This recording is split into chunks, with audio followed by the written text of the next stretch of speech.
ও মা গো, আহ আল্লাহ, যদি আমার হায়াত থাকে তুমি আমার জলদি সুস্থ করে দাও। এই কষ্ট আর নিতে পারতেছি না। যদি আমার হায়াত না থাকে, আল্লাহ, আল্লাহ তুমি আমারে সমস্ত গুনাহ মাফ করে দিয়া আমারে কবুল করে নাও। মা গো, ও মা।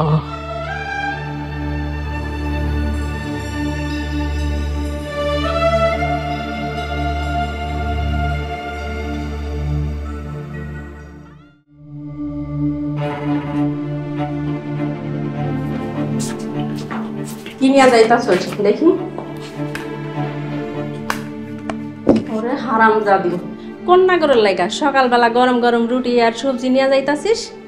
আস্তাগফিরুল্লাহ খালা, আপনি আমার খালা হইয়া এমন অসভ্য ভাষা মুখে আনতে পারলেন?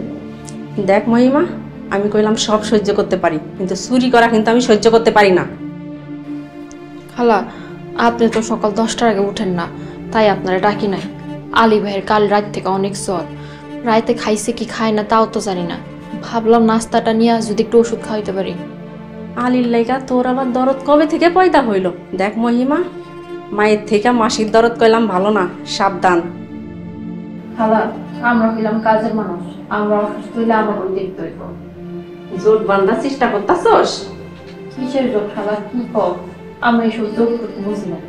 আলির এই মাসের শেষে বাদ দিয়া দিমু, তুই একাই আমার জন্য যথেষ্ট। আর শোন, কোনো উল্টা পাল্টা কথা কইয়া যেন নিজের সর্বনাশ ডাইকে আনিস না। খালা, আপনারা আমার বাড়ি করে দেন, কোনো সমস্যা নাই। রিজিকের মালিক আল্লাহ তাআলা, আপনারা আলী ভাইটা রাইখা দেন। আলী ভাই আপনাকে বিশ্বস্ত এবং পুরানো মানুষ।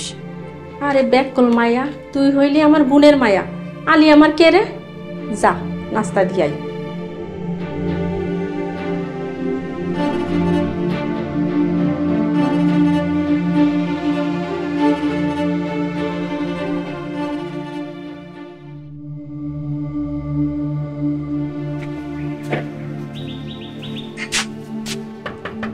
আলী ভাই, আলী ভাই,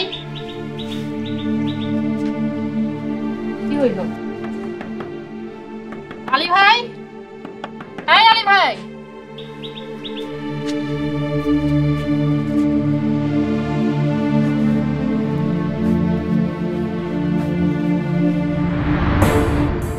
হায় আল্লাহ, আলী ভাই, আলী ভাই আপনি কি হইছে?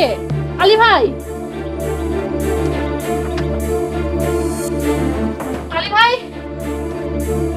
খালা খালু কে কোথায় আছেন? তাড়াতাড়ি আসেন। আলী ভাইয়ের জন্য কি হইছে? আলী ভাই,